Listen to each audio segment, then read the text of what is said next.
joining us today for another episode of What's Your Why Wednesday. Today, I am here with the incredible Kristen Morgan. She is a branch manager and a senior mortgage advisor at UMortgage. Well, Kristen, thank you so much for joining us. And, listen, most of us came into the mortgage industry by accident, but we stay in this industry because it's tied to our personal and professional why. So at this time, I would love to hear, what is your why? So thank you first for having me on here. I know it's like a complete total honor to be here and just being able to share. But you know what? This probably could not have come on a more perfect day. And I'm going to try not to be emotional. So let's start there. Oh, be emotional. Let it all out. Okay. Okay, good. Well, today, my sister passed away 12 years ago. And today, the father of her children purchased his very first home. And, when you kind of look at life, I've learned something about life is that you have so many seasons, right? Yeah. Seasons that are joyous, seasons that are hard, seasons where you learn a lot of things. And coming into the mortgage industry, it was kind of like an accident for me. I just happened to do it and then found out I was really good at it. And the thing that I love the most is being at the finish line with people when they've overcome hard things or when they're just doing something that's positive for themselves. And, I had actually pulled these numbers recently, but in the last 45 days, we've closed 11 first-time home buyers. Wow. Out of the 11 first-time home buyers, there's been some incredible stories of people taking in children that weren't theirs, people who are getting out of abusive relationships. And every time I show up for a closing like that, I'm always reminded of my why. And today, as I sat at the table with my brother, I call him my brother. He is my brother because he's the father of my niece and nephew. But as I sat at that table with him, it was one of those moments where it's this is why I do this. He's over 40, never bought a home. And he just reached out and it's I keep seeing all these things. Maybe I could buy a home too. And it just drives back. And of course, I'm yes, you can buy a home. He was a perfect person to buy a house. But moments like today, when somebody's done something after they didn't believe that they could or didn't know how, just constantly reminds me of my why. Wow. Well, that is a beautiful story. And congratulations to your brother. What you just said right there just makes me think so many times of how many families or individuals never even think that it's capable for them to be a homeowner, right? How many times have they told themselves a story in their brain, in their mind, where they say, that's not me, or that's not for my family, or that's, I'm not worthy, or I'm not part of the group of people that get to do that. And that's so many times where you come in, right? That's where you come in and you listen and you review and you take your time to analyze that. And the whole thing comes down to right now might not be the time. It's very possible. This might not be the time, right? Yeah. But the fact that you analyze that and have that conversation to work with them of when it will be the right time, that's the life-changing part of this. So Kristen, number one, I do want to go back a step. How did you get in? How'd you get into the industry? So I worked in a credit union, the largest credit union here in Georgia for 9 years. I was in leadership. I ran branches. I was in different departments, always in a leadership role. And one day I went to lunch and was I wonder what it would take for me to do mortgages. And it was literally the most random thought ever. And I called someone I knew and I asked, and they were you take this 20 hours. And I was it was the worst 20 hours of my life. But I had a brand new baby at the time and kids. And a part of the reason I did that, though, is because I have my oldest daughter has a really rare health condition. And we were going back and forth to doctor's appointments. And even though I was supported in that in my career, I wanted to create an environment. And I can remember very specifically when I figured out, one, how I could actually do really well in this job and how I could not only do well, but really be abundant in this job. I remember thinking to myself, when it's time for my daughter to get a new liver, I don't ever want money to be an issue. And it was a big driving factor for me. And there's been so many other fulfilling things, but I really did. It was just a total random thought at lunch one day. It's that small, quiet voice we hear. And I just happened to follow it. I happen to follow it. Number one, that little quiet voice is your guidance, right? Whatever that guidance comes from, right? So you definitely were being guided towards that. Yes. And Yes. that's the other piece of the why, because you had your daughter in mind and your family and all of that. So you knew you had to take that off the table, right? You didn't want to have to worry about financial situation and having the flexibility of taking care of, to be able to go to the doctor and whatever you needed to do. So there's that other component. And that's why, the reason why I started this podcast is two reasons. One, I just love hearing these positive stories. It kind of fills my cup and I love having other people share them. But the other thing is sometimes in our industry, I find, especially in a challenging cycle, is sometimes we forget all of the special things that we do because we get caught up in the hard work of the day-to-day of what goes into it.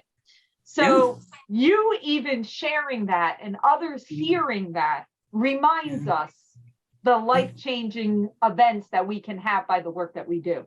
All right. So now I'm going to ask you, and I know you shared one story with me, but I need another one because this is this is like my gift that I'm here for it. No, I'm ready. I'm ready. All right. So give me a story. One of those families. I know you were giving some different situations that you've had. Give me that family that just, it touched your heart. It made you realize what you do and the impact that you have in the ripples that will happen because of it. So I don't really typically wear t-shirts to my closings, but I wore a t-shirt to a closing for the first time ever because it said creating life-changing opportunities through homeownership. And, that's one of our, our core values at UMortgage. And this particular family, they're young. They have 2 biological children of their own, but due to some circumstances in their family, they had taken on 2 other children. And those 2 children were under their, immediate care. They had full custody of them. And where they were living, they were being forced to leave in less than 30 days. Wow. And so they were just shook really quickly out of where they had a safe space for them and all 4 kids. And they just reached out on a whim and said, we've been seeing this stuff on social media. We would really love, can you please look at this for us? And they were ready. I mean, that was so crazy. They had no idea. But to see this young family with these children that are theirs and not theirs, but they're theirs, you know what I mean? Yeah. And them being so scared about not being able to provide shelter for those children, the fear that comes behind them, the way that they felt going into that, but then being at the finish line with them was probably one of the most fulfilling things I've done in a long time. And I love this because I have that story. And then I have one where a woman, her husband had been so abusive to her for so years, and she finally escaped. And it took her 1.5 years to just get into the terms to do it. But then she bought, and she was so proud of herself. And I just keep seeing these cycles of people having these beautiful moments where they were scared, but then they trusted me and they trusted the process. And then they were able to buy a house, but that particular family, that was recent too. They, this makes me so, she sent me a picture of their Christmas tree 3 days later. And that was I know she knew that was going to really get me, but they bought the house, and 3 days later, she had her Christmas tree up in there. And so when she sent it to me, that was another moment where I screenshot it, and I was like, I will be sharing this because this is such a great reminder for me. You go into a pediatrician's office, right? And you see all the baby pictures of the babies that were delivered or their first birthdays or whatever, right? And when I think about our industry, you just said it about that first Christmas tree in that home. That's giving birth to a dream. That's giving birth to memories. That is giving birth to generational wealth, right? We know that, and I always say that when you take anyone that then has their children growing up in that setting, the way they see the world is that you become a homeowner. That's just what happens. That's what they do. They think that's normal. Yeah. That's not normal for everybody. It's just not. No, but you created that. So now those children are someday, whether it's when they're 25, whether it's 35, whether it's 45, it doesn't matter. They will be a homeowner because that's how they grew up. That's what they and that's what they're going to think. Yep. And I love that. I love that. Wow. That's great. All right. So you've been, going through this evolution of your career and of course being Yes. very successful at what you're doing. What I'd love to hear now is, what are a few things that you've learned as you've grown through your career that you would give some advice to others out there through that? Yeah. So what I think the biggest thing for me is, one, my 6-year-old just walked in and she doesn't understand that I'm doing something. So she just keeps talking to me, y'all. It's so funny. But no, seriously, for me, the biggest thing is, one, listening to that small, quiet voice. So there were so many times in my career, like as I was transitioning into different seasons and learning more and growing more, I always doubted myself. You know, like I would have this urge to do something different, or it'd be like, I'm going to do this and start doing this. And I never followed that. Like I held it to me for like 2.5 years. And then it was just like, one day you're like, you know what? I'm going to do all the things I feel like I need to do to be unique and stand out in this space. And so I always tell people, this is so important. Like when you start in this, you got to figure out who you're going to be in this space. Everybody looks different in this space. Identify who you're going to be, implement it, and then execute it at the highest level, you know, and just execute. Because once you can figure out who you're going to be in a space, then you can flourish. Like you can really kind of move through this industry and really help the people that you know need you, or that you can fit a need for them. That is fabulous advice.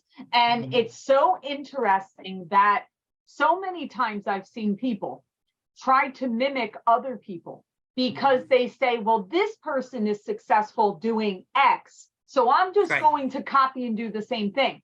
Well, it's okay to get ideas from people. Don't get me wrong. Ideas are great. But to your point, you won't truly reach your highest level of potential until you're yourself, whatever that is. Like whatever, whoever you are, your uniqueness, just be that and lean into it, to your point, because that is when it really goes to the next level. So, and it's easier. It's so much easier to be yourself than it is anybody else. Like, period. It's just easier.